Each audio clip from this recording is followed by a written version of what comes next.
बिस्मिल्लाहिर्रहमानिर्रहीम। अस्सलाम वालेकुम नादरीन, आप यूट्यूब चैनल देख रहे हैं। मैं इमरान खान हूँ। नादरीन, पाकिस्तान की एस्टेब्लिशमेंट से एक झूठ बोलने वाला जो है वो पाकिस्तान पे मुसल्लत किया है। ये ज़रा आप वज़ीर आज़म का स्टेटमेंट देखें। यानी पाकिस्तान का वज़ीर आज़म बनाया 17 सीटों के ऊपर जीतने वाले को, और ज़रा स्टेटमेंट आप देखें उनका कि पेट्रोल पर फ़ी लीटर 95 रुपये और डीज़ल पर फ़ी लीटर 203 रुपये इजाफे की तजवीज़ दी गई थी, जिसे मैंने मुस्तरद कर दिया। डीजल की कीमत अगर मैं इजाफा कर देता तो आज 790 रुपये होनी थी, और लेकिन उसको हमने रखा 335 रुपये पे। और पेट्रोल की कीमत भी शहबाज शरीफ साहब कह रहे हैं जी वो बहुत ज़्यादा होनी थी और हमने उसको कम रखा, और ये बहुत बढ़ जानी थी। अब कहानियां इनकी आप सुने और हकायक आप देखें। देखिए, एक तरफ तो वो ये कह रहे हैं कि ओगरा ने हमें कहा कि 95 रुपये पेट्रोल बढ़ा दो और 205 रुपये डीजल बढ़ा दो। चले, अगर ये बढ़ा भी देते ना तो इस वक्त 416 रुपये का पेट्रोल होता और डीजल 540 रुपये का होता। लेकिन शहबाज शरीफ को जिसने तकरीर लिख के दी उसको इतना पता ही नहीं था, वो प्लस माइनस ही नहीं कर सका, और शहबाज शरीफ ने ये क्लेम कर दिया कि 544 रुपये का जनाब पेट्रोल बन जाना था और 790 रुपये का जो है वो डीजल बन जाना था। देखिए, मैं आपको एक चीज़ बताता हूँ कैसे बन जाना था और क्यों बन जाना था। जितना महंगा आलमी मंडी में पेट्रोल आज है ना, इतना महंगा इमरान खान के दौर में नहीं था। इमरान खान के दौर में ये कीमत इससे भी ऊपर गई थी, कुछ वक्त के लिए इससे भी ऊपर गई थी। हो सकता है आने वाले दिनों में वो लिमिट क्रॉस हो जाए, लेकिन अभी तक नहीं हुई। तो इमरान खान इतना महंगा पेट्रोल खरीद के 150 रुपए लीटर कैसे बेच रहा था?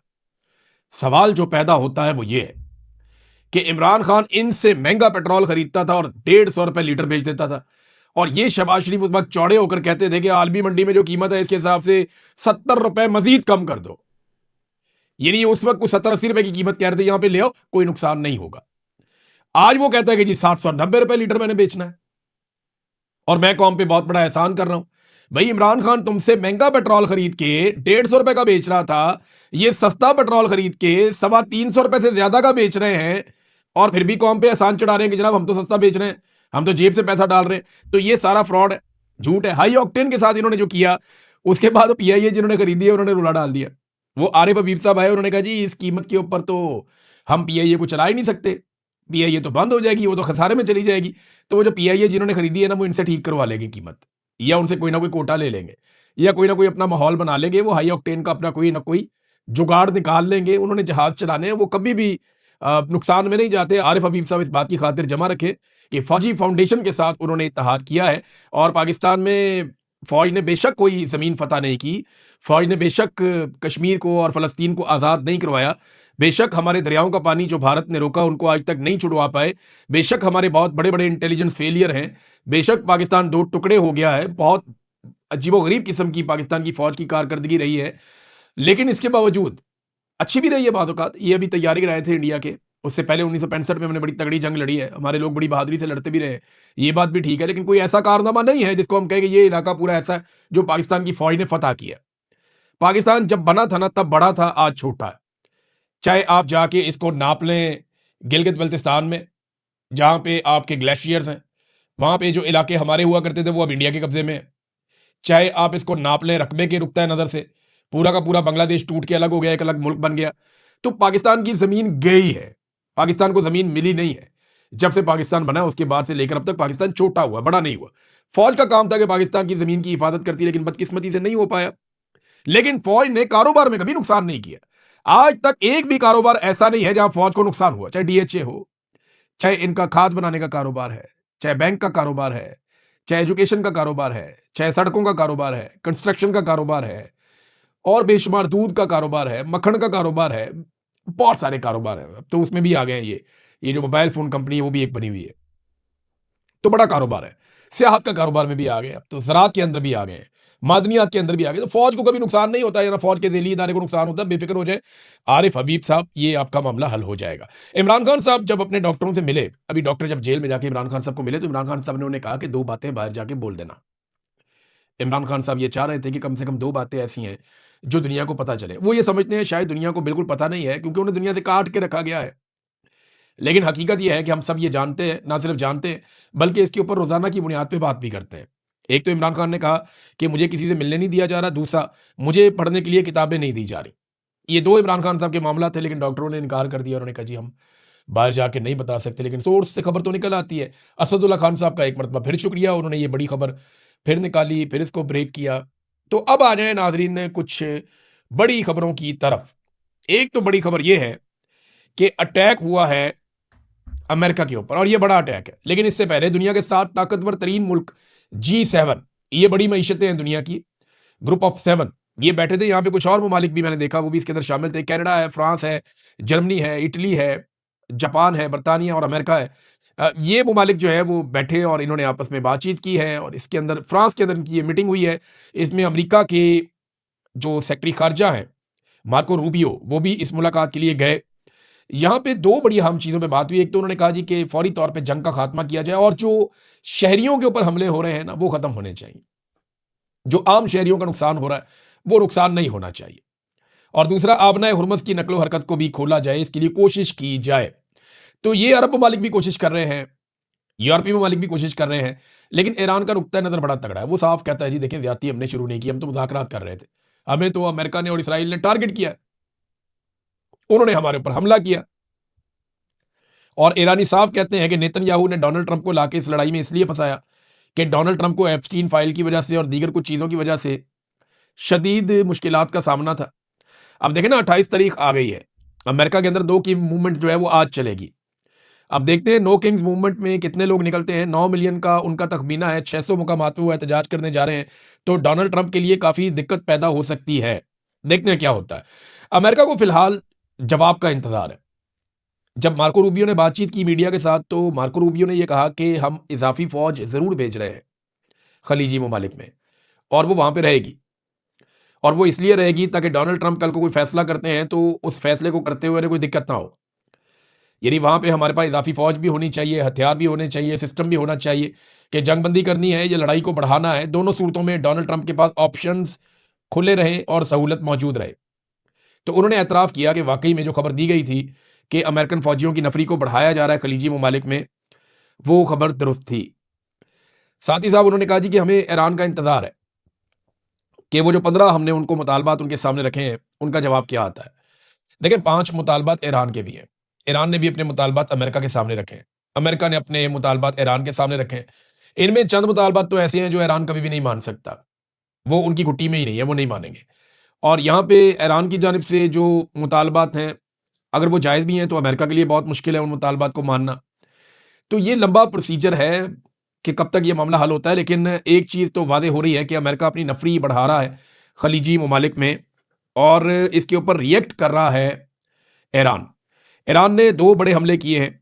एक सऊदी अरब की प्रिंस सुल्तान एयरबेस, अब तक का ये सबसे बड़ा हमला है। इसमें 10 अमरीकी फ़ौजी शदीद ज़ख्मी हुए हैं, बहुत सारे तैयारों को नुकसान पहुंचा है, इसकी तस्दीक की गई है।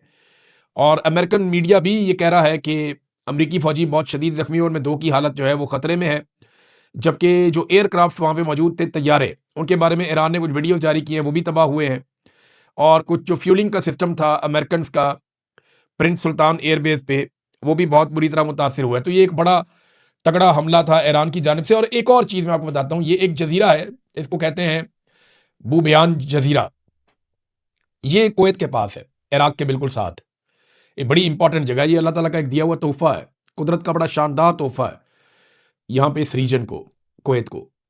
ये काफ़ी बड़ा है, यानी 40 किलोमीटर लंबा है, तो 24 किलोमीटर चौड़ा जजीरा है। मैं इसको देख रहा था, इसमें कुछ एरियाज डेवलप भी हुए हैं। इसकी आबादी तो कुछ भी नहीं है, लेकिन ये अ, वहाँ पे कारोबारी नुक्ता नज़र से और दिफाई नुक्ता नज़र से वो बहुत इंपॉर्टेंट है। इस जजीरे से अगर आप फासला चेक करें समुद्री रास्ते से, तो जो खारक जजीरा है ईरान का, जिसके ऊपर अमेरिका की नज़र है कि इस जजीरे पे कब्जा किया जाए, क्योंकि खारक जजीरे के ज़रिए से ईरान अपना 90% तेल एक्सपोर्ट करता है दुनिया में। तो अब उस जजीरे पे अमेरिका कब्जा करना चाहता है ताकि दबाव डाला जाए और बार्गेन की जा सके ईरान के साथ। तो बूबयान जजीरे पे ईरान को पता चला कि यहाँ अमरीकी फ़ौजी उतर रहे हैं और इकट्ठे हो रहे हैं, और यहाँ पे अमेरिकन अपनी कोई इंस्टॉलेशंस तैयार कर रहे हैं बूबयान में। तो ईरान ने वहाँ पे मिसाइल और ड्रोन मार दिए। अब वहाँ से जो इतला आई है इब्तदाई तौर पे, अभी कंफर्मेशन आ जाएगी, पासदारान इनकलाब ने जजीरा बूबयान पर अमरीकी मरीन फोर्सेस, जिनमें कमांडर्स और फौजी शामिल थे, उनकी मौजूदगी का सुराग लगाया। उनके ऊपर मुतअद्दिद ड्रोन हमले किए हैं, जिसके नतीजे में कई हलाकतें और ज़ख्मी हुए हैं। और जख्मियों को कुवैत के 3 मुख्तलिफ अस्पतालों में मुंतकिल किया गया है। ये रज़ी ताहिर साहब ने खबर दी है ईरानी सोर्सेज से, और इसकी तफसीलात आएंगी तो मज़ीद तफसीलात मैं आपके साथ शेयर कर दूंगा। लेकिन ये प्रिंस सुल्तान एयरबेस पर जो हमला हुआ है ये बड़ा सिग्निफिकेंट है, बड़ा हमला है। इसमें ईंधन भरने वाली अमरीकी गाड़ियाँ, लॉजिस्टिक्स पोर्ट और कुछ तैयारे जो हैं वो तबाह किए गए हैं। ईरान ने दावा किया कि ये एक बड़ा हमला था। ये 84वीं लहर है, ईरान जो हमले कर रहा है उसकी 84वीं लहर है। ये आपने अपने जहन में रखना है कि इतने बड़े पैमाने पे हमले हो रहे हैं। नाजरीन, एक और सवाल उठाया जा रहा है बार बार कि क्या एक तवील ज़मीनी जंग शुरू हो सकती है। देखिए, ये मिसकैलकुलेशन के साथ लड़ाई शुरू हुई है। अमेरिकन ये कह रहे हैं कि नेतन्याहू ने डोनाल्ड ट्रंप को फंसा दिया। बहुत सारे अमेरिकन का ये भी, और ये वो अमेरिकन हैं जो डोनाल्ड ट्रंप को पसंद करते हैं। जो डोनाल्ड ट्रंप के मुखालिफिन हैं वो ये कह रहे हैं कि एप्स्टीन फाइल से बचने के लिए डोनाल्ड ट्रंप ने ये एडवेंचर किया है। जो उसके हमायती हैं वो कहते हैं नेतन्याहू ने फंसाया। नेतन्याहू को डांट भी पड़ी है, वो मैं आपको बताता हूँ क्या हुआ। और नेतन्याहू के अब रिपोर्ट हो रहे हैं कि मुसाद के साथ इख्तलाफात बढ़ रहे हैं, जो इसराइली इंटेलिजेंस एजेंसी है, कि मुसाद ने गलत रिपोर्टिंग की है और उसकी वजह से नेतन्याहू ने गलत फैसले किए हैं, और अब सारे के सारे इस लड़ाई के अंदर फंस गए। नेतन्याहू के साथ क्या हुआ, ये जो अमरीकी नायब सदर हैं JD वेंस, उन्होंने नेतन्याहू को झाड़ दिया। इनकी टेलीफोन के ऊपर आपस में बातचीत हुई है। पहले इसराइली मीडिया ने रिपोर्ट किया था इस तल्खी को, और उन्होंने गलत रिपोर्ट किया था। उन्होंने ये रिपोर्ट किया था कि कोई बस्तियां नहीं बन रही हैं और फ़लस्तीनियों पे इसराइली आबादकारी हो रही है, उस वजह से नेतन्याहू को झाड़ पे लाई थी। लेकिन ये बात गलत है। असल रिपोर्ट ये है कि JD वेंस ने इल्ज़ाम लगाया कि नेतन्याहू ने ईरान में रजीम तब्दीली के इम्कानात पर हद से ज़्यादा खुशफहमी दिखाई, और डोनाल्ड ट्रंप को जो ख्वाब दिखाए वो पूरे नहीं हुए। तो अब देखें ना, डोनाल्ड ट्रंप के हमायती में आपको इसीलिए कह रहा था ना कि JD वेंस तो डोनाल्ड ट्रंप का हमायती है, उसका नायब सदर है। तो वो वही बात कर रहा है जो उसके हमायती करते हैं कि नेतन्याहू ने हमें फंसाया, और नेतन्याहू ने अपनी गर्मी निकाली है जाके मुसाद के ऊपर कि मुझे गलत रिपोर्टिंग दी गई है। लेकिन इसके साथ साथ ना इसराइल के पास रास्ता कोई नहीं है इस लड़ाई को लंबा खींचने के अलावा। इसराइल पूरी कोशिश करेगा कि कुछ भी करके जंगबंदी ना हो। हालिया दिनों में इसराइल कुछ ऐसे हमले कर रहा है जिनके बाद ट्रंप जंगबंदी की जितनी भी कोशिश करे शायद वो कामयाब ना हो। देखिए, अगर ईरान जवाब देगा तो वो खलीजी ममालिक को जवाब देगा ना। जिस किस्म के हमले किए जा रहे हैं, अब वो जंग को आगे बढ़ाएंगे, कम नहीं करेंगे। मिसाल के तौर पे जो इनके मकासद थे वो तो ये थे ना कि रजीम तब्दील किया जाए, दिफाई नुक्ता नज़र से ख़त्म कर दिया जाए ईरान को, मिसाइल और जौहरी सलाहियतें उसकी ख़त्म कर दी जाएँ, खित्ते में इसराइल मुखालिफ कुव्वतों को जो सपोर्ट करता है ईरान, वो ख़त्म कर दी जाए।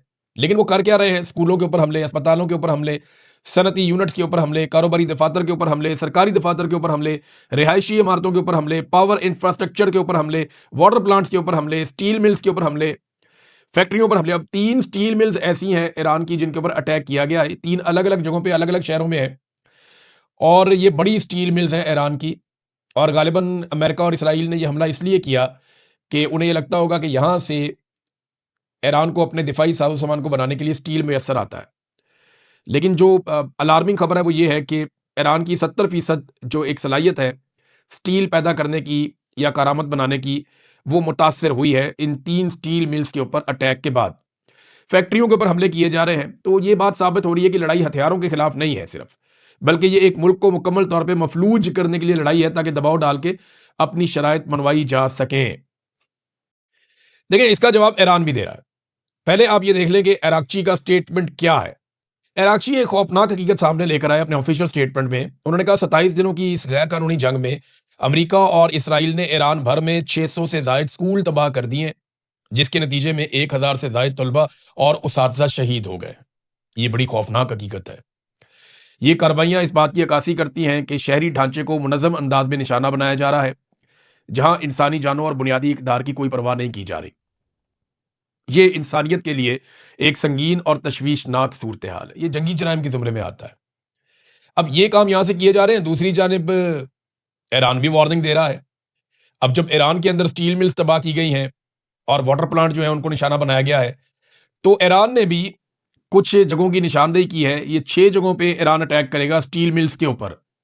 इसराइल के अंदर एक स्टील मिल है, इसका नाम शॉर्टलिस्ट किया गया, इसका मैप भी जारी किया गया। कुवैत के अंदर एक स्टील मिल है, फिर बहरीन में है, कतर में है और UAE में है, और इसके बाद सऊदी अरब के मिड के अंदर एक स्टील मिल है। इन सारों को इनकी नक्शे, इनके नाम, ये कितनी स्टील प्रोड्यूस करते हैं, ये सारा कुछ लिख कर बाकायदा नक्शे जारी किए गए हैं। और अमरीकी मीडिया ये दावा कर रहा है कि यहाँ पे अब ईरान अटैक करेगा, और ईरान ने वार्निंग भी दे दी है कि यहाँ से जितने भी लोग हैं काम करने वाले, जो लोकल्स हैं, वो यहाँ से हट जाएं, आम शहरियों को हम नुकसान नहीं पहुंचाना चाहते। ऐसी ही वार्निंग दी है ईरान ने अमरीकी और इसराइली फौजियों से दूर रहने के लिए। अरब ममालिक के शहरियों को जितना हो सकता है आप इनसे दूर रहें। नाजरीन, हौसी बागियों ने भी धमकी लगा दी है। वो ये कह रहे हैं कि अगर ये तनाज़ा मजीद बढ़ता है और लड़ाई खत्म नहीं होती और बर्बरियत खत्म नहीं होती, तो बहिरा अहमर के अंदर ये लड़ाई के अंदर उतरेंगे। और बहिरा अहमर, रेड सी, जो मैंने आपको दिखाया भी था मैप के अंदर, बाबे मंदब से ऊपर का इलाका, तो रेड सी के एरिया में यहाँ पे उनकी पूरी एक्सेस है। यानी जो हौसी हैं, उनकी इतनी ग्रिप है यहाँ पे और उनके हथियारों की इतनी रेंज है कि वो यहाँ पे हमला कर सकते हैं। तो इसके बारे में उन्होंने कहा जी कि हम फिर यहाँ पे अमेरिका और उसके मफादात को निशाना बनाएंगे अगर ये जंग ख़त्म नहीं होती तो। दूसरी जानिब सऊदी अरब, तुर्की, मिस्र और ये तीन मुल्क हैं, तीनों मुसलमान मुल्क हैं, क्योंकि मिस्र और तुर्की जो है वो कोशिश कर रहे हैं पाकिस्तान के साथ मिलकर कि ईरान, इसराइल और अमेरिका में जंगबंदी हो जाए। सऊदी अरब जो है वो बराह रास्त इसके लिए एक बेनिफिशरी है। तो ये वज़राए ख़ारजा पाकिस्तान आ रहे हैं मुबैना तौर पे, और ये आ सकते हैं। सऊदी अरब क्योंकि गल्फ़ कंट्रीज़ का लीडर है, तो वो सबकी नुमाइंदगी कर सकता है। तुर्की जो है वो यूरोप के बिल्कुल साथ है, उसकी अपनी एक इम्पोर्टेंस है, हम सब जानते हैं। और मिस्र जो है वो स्वेज़ कैनाल उसके पास है। जब वहाँ से जहाज़ गुजरते हैं तो उनको फ़ायदा होता है, नहीं गुजरते तो नहीं होता। तो अगर रेड सी में प्रॉब्लम आती है, या आबनाए हुरमज़ में प्रॉब्लम आती है, या बाब मंदब में आती है, तो मिस्र भी मुतासिर होता है। तो मिस्र की भी कोशिश है कि किसी तरह यहाँ पे अमन पैदा हो जाए। अब अमन के लिए सारे इकट्ठे हो रहे हैं, लेकिन ईरान किधर है? ईरान किसी खेल में दिखाई नहीं दे रहा। ईरान किसी चीज़ का हिस्सा नहीं बन रहा। ईरान बहुत मोहतात है और उसको इस बात का अंदाज़ा है कि उसके ऊपर बड़ा हमला किया जाएगा। ईरान की ज़्यादा तवज्जो इस बात पे नहीं है कि वो जंग को रोके कैसे। उसकी ज़्यादा तवज्जो इस बात पे है कि अगर जंग बढ़ती है तो उसको मैनेज कैसे करना है, उसको लड़ना कैसे है। बहुत बड़ी मिकदार में उसने मिसाइल बनाकर रखे, कोई ये तवक्को नहीं कर रहा था। बहुत बड़ी तादाद में उसके पास ड्रोन्स हैं, ये कोई सोच भी नहीं सकता था।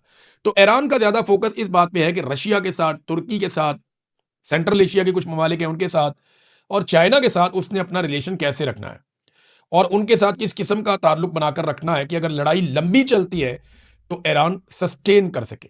यह है वो इंपॉर्टेंट चीज़ जिसकी तरफ ईरान इस बात से ज़्यादा तवज्जो दे रहा है कि मुज़ाकरात में क्या बनता है। और देखिए, मुज़ाकरात के हवाले से भी जो ताज़ा हमले हुए हैं ईरान पे, बड़े खौफनाक हमले हुए हैं और जवाबी हमले भी ईरान ने किए हैं। लाज़मी बात है, जब भी उस पर अटैक होता है वापस अटैक करता है वो तो रुकता नहीं है। तो इराक़ची ने कहा है, जो अब्बास इराक़ची हैं, वज़ीर ख़ारजा ईरान के, उन्होंने कहा जी डोनाल्ड ट्रंप ने जो एक डेडलाइन दी है मुज़ाकरात के बीच में, ये उसकी वायलेशन है, जिस किस्म के हमले हमारे ऊपर हो रहे हैं। और ईरान की जानिब से अभी भी उन 15 नुकात के ऊपर कोई जवाब नहीं आया। मेरे ख्याल में चंद चीज़ें वो मान सकते हैं, चंद चीज़ों पे डिबेट हो सकती है और चंद चीज़ों को वो नहीं मानेंगे। यहाँ अगर जंगबंदी होती है तो ईरान की टांग ऊपर है, यानी ईरानी खुश रहेंगे कि उन्होंने इस लड़ाई को हारा नहीं है। लेकिन अगर टेबल के ऊपर वो इस लड़ाई को हार गए, बाद वक़्त होता है ऐसे है कि जो लड़ाई आप मैदान में जीतते रहे होते हैं, वो आप टेबल पे हार जाते हैं। तो ईरान को इस बात की फ़िक्र करनी पड़ेगी कि जो लड़ाई उन्होंने मैदान में अब तक साबित कदमी के साथ लड़ी है, उसको टेबल पे वो कितना अच्छा लड़ते हैं, ये बहुत इंपॉर्टेंट है। अब तक के लिए इतनी, अपना ख्याल रखिएगा, अपने इस चैनल का भी। अल्लाह हाफ़िज़।